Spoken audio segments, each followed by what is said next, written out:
Hello, welcome back. Now, as you know, we're going into step 10, and I'm so glad that you're still with us. We're making our way through, and I hope it's giving some clarity to the 12 steps.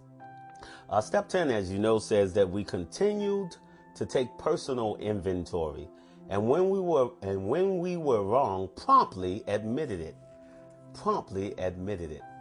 You know, one of the things that I've learned since coming into a 12-step program is the fact that the addiction never was my primary problem.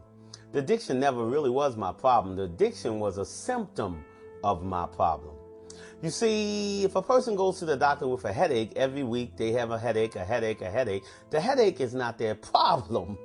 A tumor may be their problem. An allergy may be their problem. I mean, there are numerous things that could be the problem. The headache is really notifying them of the problem.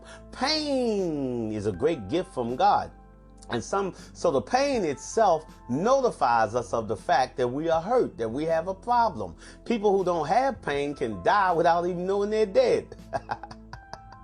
That's just a little joke. But what I'm saying is that the pain, if you burn your hand and you don't have any nerve endings in it, then you won't even know you're burning it. God has given us the gift of pain. And pain itself is just a symptom of the problem. The problem is much deeper. Well, I found out that in addiction is a symptom of the problem. The real problem is our disconnection from other people and our disconnection from our higher power and the hole that's in our soul. You see, we have a hole in our soul that only the higher power can fill. The higher power has given us a vacuum that only the higher power can fill. And that's our problem, I believe, as human beings. And we break out with symptoms in our addiction: alcohol, drugs, sexaholism, overeating, all kinds of symptoms of the number one problem.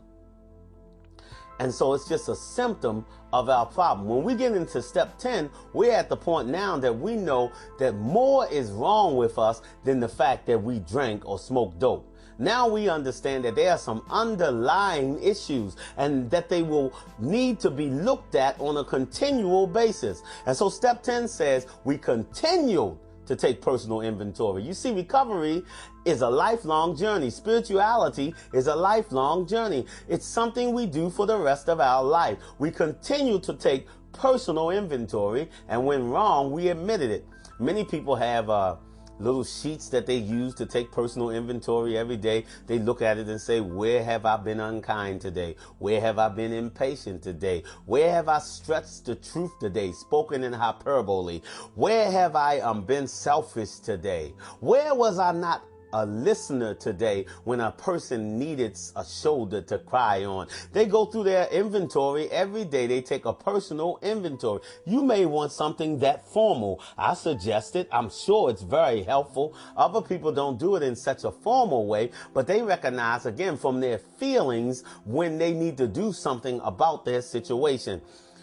Alcoholics and addicts have found that some of the feelings that cause us great problems, underlying issues that we may have, is self-pity. Somebody said, pour me a drink.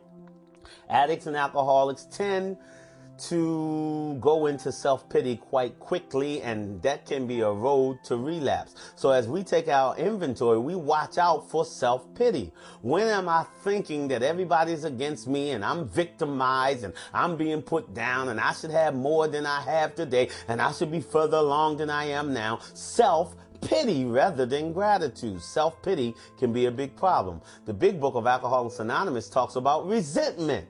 It says resentment is the number one offender. Resentment has caused numerous people to relapse and to begin addictive behavior again. Resentment is dangerous for addicts. The big book says it's the dubious luxury of other people. Dubious means a questionable luxury, but it's not a luxury that I can stand, and perhaps you may not be able to stand. Resentment has caused many people to relapse. So as you do your inventory, you will be looking for things like self-pity and resentment and anger, lust. Nobody can tell you how or be an arbiter of your sexual behavior. You have to deal with your sexual behavior with your higher power, your own morals, your own beliefs, your own values. But sex has caused a lot of people to relapse in the way they think about it and the way they deal with it. Some people don't even think they can have sex in the right way unless they high.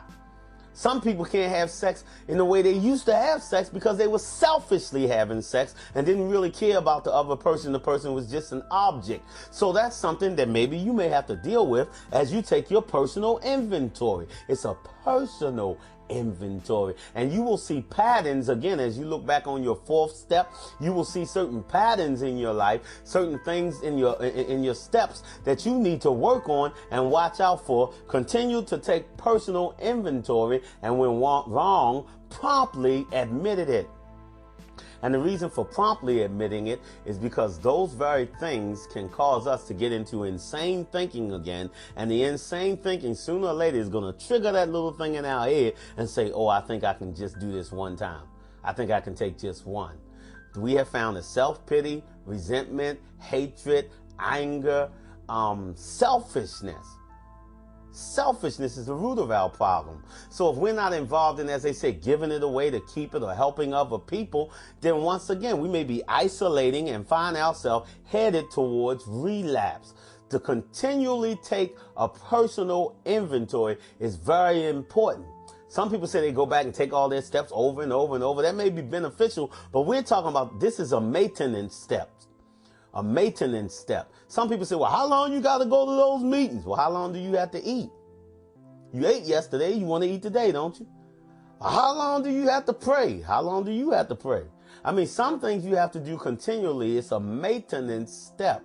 And spirituality just seems to be one of those things you can't get one time and hold on to it.